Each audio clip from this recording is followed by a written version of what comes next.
বক্তব্য আছে স্যার। এই ফ্যাসিস্ট বিতাড়িত হওয়ার পরে প্রায় 1 বছরে আমরা পাড়া দিচ্ছি।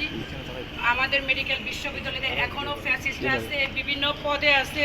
তাদের পদোন্নতির জন্য, প্রমোশনের জন্য আপনারা চিঠি দেন তাদের। এবং আমরা যারা জাতীয়তাবাদী এখনও সবাই ডিপ্রাইভ হচ্ছি। আমাদের চাওয়া পাওয়া আপনাদের কানে এখনও আমরা যতবার দেওয়ার চেষ্টা করতেছি, আপনারা আমাদের সেইটা না করে বরং যারা ফ্যাসিস্ট আছে তাদের নিয়ে আপনারা ব্যস্ত আছেন।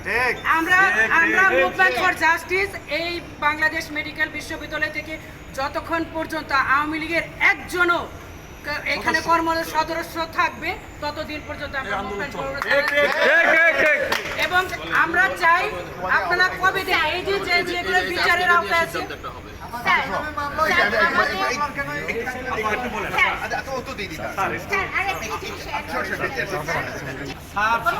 লাইভ